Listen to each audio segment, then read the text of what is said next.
Hi HR Nation, it's Chris Rainey. Welcome to HR Leaders, the show where we interview today's most successful and innovative HR practitioners 5 days a week. Today's guest is Claude Silva. Claude is the Chief Heart Officer at VaynerMedia. Claude, welcome to the show. Thank you, Chris. I'm excited to be here. Thanks for joining us. Claude, tell our listeners a little bit more about yourself and your journey to becoming the Chief Heart Officer at VaynerMedia. Yeah, great. Thank you. So I have been working in agencies for about 20 years. I started in 1998 as a project manager and then worked my way up to an account person. And then one day I was working at an agency and the chief strategic officer said to me, "You know what? You're a strategist." And I said, "Oh yeah, right. That feels much more like me." And away I went. The rest of my career in agencies up until I became Chief Heart Officer was running strategy at places such as JWT London, Publicis London, and some other places. I've always had a massive belief in people and believe in turning people into champions. And I really, really want to facilitate growth and change and be of service with employees and with people. And that started really, really young in my life. I think, I was always a team captain, whether or not tennis or a soccer, as you call it, football. And I was on a very long outward bound course where I learned the real rigor and crux of how to build successful teams in the wilderness. And then I ran ropes courses, and I had a surfing company where I taught people to surf about 285 days a week, Really? days a year. Yeah. Out of wow. San Francisco. So super cold, like Cornwall cold. Yeah. So the reason I tell you that is that's where I come from. I truly come from this idea of recognizing people, wanting to remove roadblocks to help people get to the places they want to get to, not where I want them to go. And I believe in doing that by holding space for people and really enabling growth, change, vulnerability, whatever it is, to flourish. Fantastic. Very, very unique background from that perspective. For those that aren't aware, what is the role of a Chief Heart Officer and how was that position created within VaynerMedia? So I can tell you what the role is for me. I mean, Gary and I created this position based on me and my personality and what we thought this agency needed. So if there are other Chief Heart Officers out there, they might do things differently. But the role is to touch every single person here and infuse empathy and heart and care and meaning and gratitude and joy and hard work and purpose into each and every employee. And the way I do that is I spend time with each and every employee. And I'm listening to them, I'm holding space, I'm making sure that if they have challenges or problems, we're working through those together, connecting them to the right people, the right departments, giving them the training and development. I oversee what is called HR. I'm not HR, already, I explained that. So I have a VP of HR and a director of HR and a team of people that can run that portion, but I oversee that. I also oversee culture, PR and communications, resourcing, and of course, talent. And so it's full on day. There's no day that is the same. It's a lot of hats to wear. Yeah, a lot of hats to wear. So what have you brought in from your previous role that you think's added a lot of value to where you are now based on the experience from your previous role? Yeah. So my previous roles have all been about human behavior and figuring out insights and what makes people tick. And in the world of strategy, it's ultimately what makes people feel so that they will buy or consume whatever it was that I was selling, whatever it was FMCG brand I was working on or B2B, B2C. But ultimately, this idea of we are all human beings, we all have emotions, and our emotions drive us. So whether or not that is happiness, humor, sadness, laugh, things that make us laugh, cry, you look at a John Lewis ad. Those John Lewis holiday ads, those Christmas ads, have so much emotion in them. Yeah. We all wait all year for those to come around. And I imagine the sales at John Lewis increase. I'm sure. Yeah. So I'm bringing in all of the work I've done around building successful teams from, when I was in my early 20s, as I mentioned on Outward Bound. I'm bringing in all the psychology and the background that I have in psychology. And I'm bringing in a lot of professional and life coaching skills as well to this job on a daily basis. And quite frankly, I'm bringing in me. This is who I am. Mm-hmm. Perfect. Could you share with our listeners some of the things that you're doing since you've been in this position? Maybe some of a project that you're proud of, or some of the results that you've had? Yeah. So I'm proud of a lot of things. I mean, I'm proud of the enormous growth. By the way, Claude, you don't need to move the. It's fine like that. You're all right. Okay. It sounds great. Okay. I'm proud. I'm proud of not only that we've been able to double in size in about 3.5 years, but that our attrition is very, very low and our retention is very, very high, which means we're doing something right. Mm-hmm. Which means I do believe that our talent team is cultivating the right type of talent with the right type of skills, and that once those employees come into the building, we are giving them a sense of belonging. We are giving them a sense of connection. We are creating a safe space for them to come to work and bring their best every single day. We are doing a lot of training and development right now on radical candor, so how to give feedback in a kind, clear, specific, and actionable way.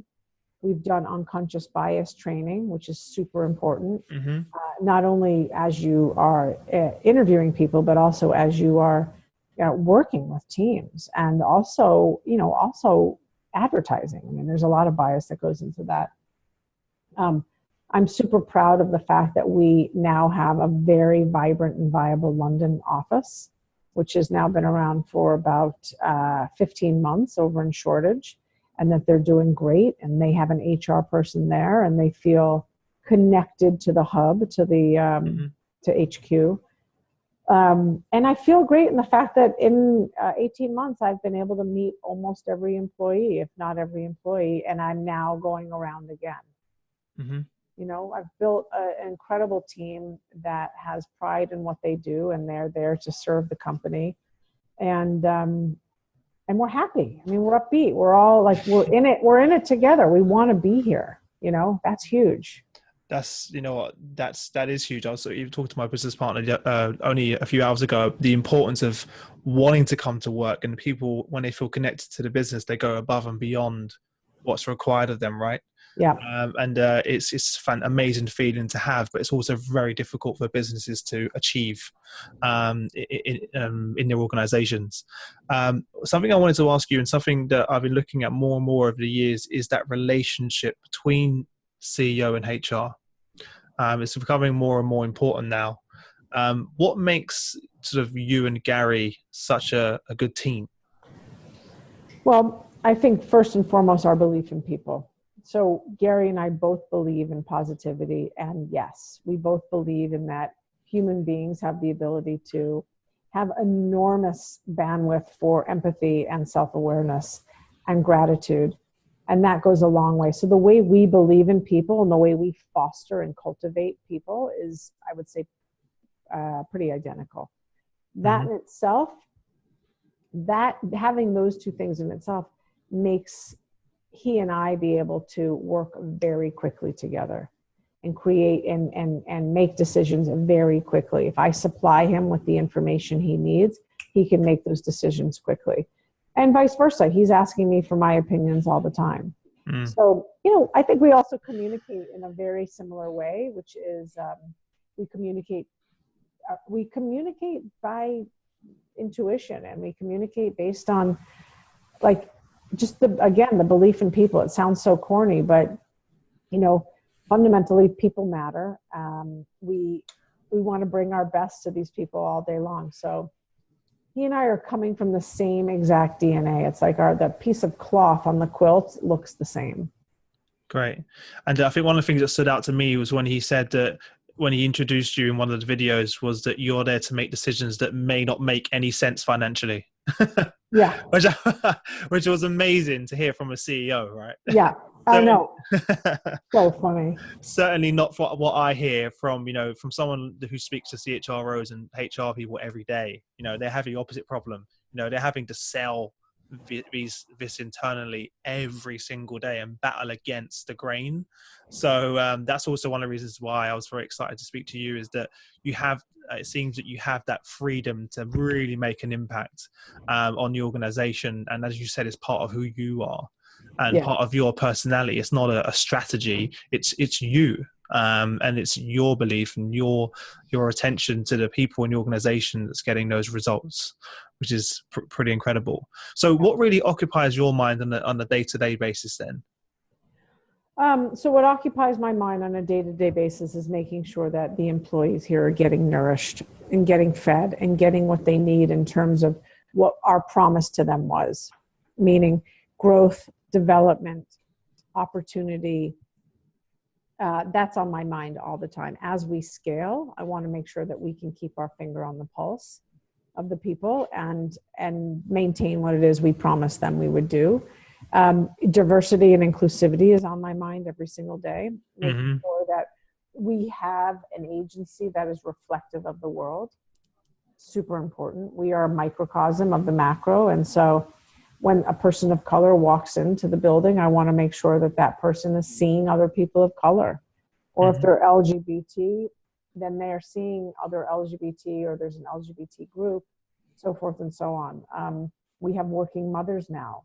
We have working fathers now.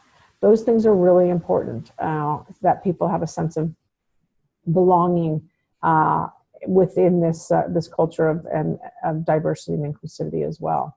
Fantastic. So what steps are you taking to achieve that? Yeah, so our hiring, I think starting 18 months ago when I came aboard into this role, I put a massive priority on the talent team, that while we always want to hire the best person for the role, I want to make sure that the candidate pool is diverse. Always. I want to make sure that we are not just accepting the 4 candidates that come to us or the easy targets, but that we are really digging in deep and looking in places where we normally might not look for talent, So that's something that we're doing that's very actionable. As I said, we've rolled out a lot of diversity training now. We've had people come in to talk to us about how important diversity is, especially in the creative portion of the agency, where you normally see the same type of person over and over. So that's important. The unconscious bias training, super important. So there's been, I would say, about a good handful of things that we've done to really make solid impact here. It's fantastic you say that. It's something I'm hearing more and more and more of within businesses. In fact, next week I have a diversity and inclusion panel debate that I set up with 4 vice presidents of HR across different industries, different brands, and also different cultures, to give back to the community and provide some knowledge and advice in that area. Yeah. It's so important in many organizations, but a lot of people don't know where to start, or how do you even start to approach that within a business. Obviously, it's a very sensitive subject within any organization. So one of the things I was interested in hearing from you is, with such a powerful brand that you have behind you, how do you leverage that to attract talent? The VaynerMedia brand or the Gary Vaynerchuk brand? Both, I suppose. Both. Okay. Well, so Gary is Gary, and Gary is truly phenomenal. It's just a phenomenal human being.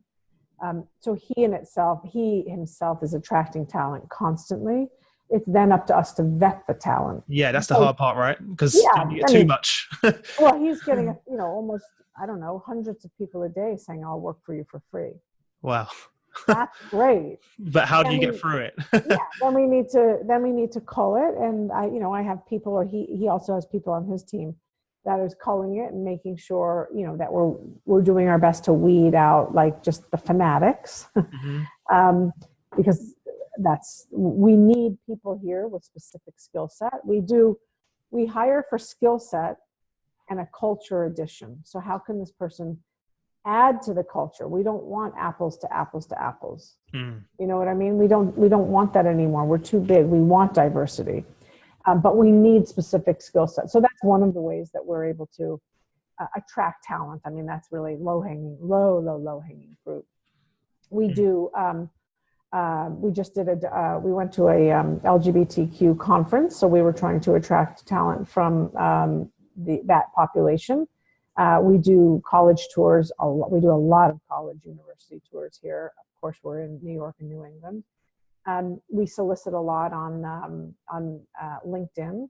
We have a really solid group of recruiters here that are understanding what Gary and I are looking for at first blush from 30,000 feet, but then understanding what those managers and those SVPs or department heads really need to feed and grow those departments. And is that all controlled internally? It's all controlled internally. Yes, it's all. Yeah, we will solicit outside recruiters. We have in London because obviously we wanted to get a local talent. We don't want to infuse our London office with expats, ton of expats. But then for the most part, we use our own, fingers and hands and heads and. Sure. Yeah. Fantastic. Yeah. So moving forward, obviously with a rapidly growing organization, where do you see the biggest opportunity for improvement in the business, and how are you and the team sort of supporting the organization to achieve those objectives? So the biggest, tell me one more time. So I was saying, what is the biggest where do you see the biggest opportunity for improvement in the business, and how are you currently working with the HR team to help the business deliver on those objectives? Yeah. Okay. Thank you. The biggest opportunities are probably coming in a lot of the media opportunities we get. So our paid media offering, as well as our production offering. So we do everything in-house. Our end product is, we're in the service of clients. So that's our first and foremost priority. But our end product is to create incredible videos that live on your mobile phone, on Facebook or any other social platform. So those are our opportunities. And so what we need to do is, again, make sure that we not only are we getting the right talent in, but we are giving that talent the growth and the opportunities that we told them they would get, and also that they want. I mean, so that means we have to have a very rigorous review cycle and feedback process. We need to know the A's and B's that we have in house, and we need to know what to do if we have the D's and C players. And are we ever? I mean, I think one of the things that is both an opportunity and a challenge is, what do you do when you have someone that's been at a C level, basically like 60% over and over and over again? Like, how many times can you go back to the well and really try to develop them? Sure. And when to just say when. You know what? You're going to be an A player outside of VaynerMedia, so we're going to help you find another role. But this isn't the place. We've evolved different, we're evolving, and our skill sets no longer match. So that's always a tough conversation to have, isn't it? Yeah, it is. Yeah. We've created something here called the alumni program. And the alumni program is all of, you can imagine the CMOs and the people that write to Gary on a daily basis saying, hey, do you have a star that you can send us? Or we need a social media expert, or we need a client, to all of these big brands. And so if we are going to let someone go, or if someone isn't really a rising star here, we will try to place that person in one of these companies, or just a better fit for where they are. That's exactly right. Yeah. Perfect. Because again, if the root of what we do is believing in people. So we're never going to give up on them. It just might not be the right fit here. Well, it's great that you've taken it a step further to not only be very open with it, but also to take it a step further where you're going to now help them when they leave the organization. Yeah. And of course, it's going to reflect perfectly on you guys, right? You know, something they're going to remember. It's great PR for the business, but more importantly, it's going to help them succeed. Yeah. And anyone leaving the organization is going to leave with a very positive break from you guys. And obviously, you're going to wish each other all the best, which is the best you can ask, really, Yeah. in any of those situations, Yeah. as well. So, one thing that I've noticed from watching you guys and how you operate within the business is you have very great communication amongst your leadership team. That's just sort of me outside looking in. We do. We What do. what advice would you give to, or I'll say, what have you found to be the most effective ways of communicating with the other senior leaders in the business? Well, you know, the fundamentally, Gary and I believe in face-to-face as often as we can, taking it off of email. Yeah. Because, well, first and foremost, like, email is great because you're getting data across and information, but like, we want to be able to communicate changes that are happening in the agency or directions he wants to take the org as often as we can, but face-to-face. Now, sometimes, I mean, let's be honest, Gary's the busiest man in COVID. So, That's what I was getting at. I don't know how you ever get him. That's what I was wondering, that how do you even get him? You just grab him. Yeah, you know what? I mean, if he's not in the office, so he's in the office quite a bit, but if he's not in the office, we get phone calls. And we'll all get on a 5-minute phone call. And in that 5-minute phone call, he can at least share with us his POV, where he's coming from, and then we'll meet internally as a cohort to really dissect and translate what it is he's asking for. I think that's the biggest way. And also, I'm meeting with these people. He's meeting with the leadership on a day-to-day basis. If he's not seeing them face-to-face, he's texting with them, so forth and so on. I'm seeing them face-to-face. I'm on a Google Hangout. So communication is super important. And I will tell you that it is something that we have leaned into in the last year, 18 months, in a way that we never did before, because we were smaller. Now we're big and he's much busier. His star is really super, his star is out there. It's rising. So yeah. Interesting. Yeah. So as you've grown, of course, it's going to get harder and harder as well, isn't it? As the organization grows, as Gary grows, that's one of the battles, I suppose, that you're going to constantly have. But as you said, I suppose it's very vital that you do get that face-to-face time with him. And I know he shares the same thing. I know recently I watched a video and he said that he's going to meet every single employee within the business twice a year. Yep. And I was like, really? Yeah. That's a huge commitment. But what are the consequences of not meeting those people? I'm sure that's actually going to be more detrimental than meeting them and taking the time out to do that. I think, how many employees do you guys have now? Is it 800? Close to 800. Yeah. So to still have that face-to-face time, and I can only imagine, he's probably not the easiest person to walk into the office and just walk into Gary. He made that joke himself, saying, we have an open door policy, but walking into office to see Gary, I'm sure it must be quite intimidating for anyone. Well, it's so amazing. In a good way, you know what I mean? Yeah, it might be intimidating, and it might make people nervous. But the great thing is, like, he's there and he's just so excited to meet you, whoever you are. It's so cool. Fantastic. Well, look, I'm conscious of time. So what we're going to do now is sort of jump over to what we call the quick fire round. All right. Where I'm going to ask you sort of 5 questions, but you have no longer than 30 seconds to give us some amazing answers. Are you ready? I am ready. You're ready? Okay. Yeah. What was the number one thing that was holding you back from becoming the Chief Heart Officer? Not following my bliss. Fantastic. What's the best piece of business advice you've ever received? Wait 3 seconds or 3 minutes before responding to an email where you think you might be, where the email that came over to you is a little hostile. Yeah, I wish I could have done that in the past. What's one book that you'd recommend for our audience, and why? Daring Greatly by Brene Brown.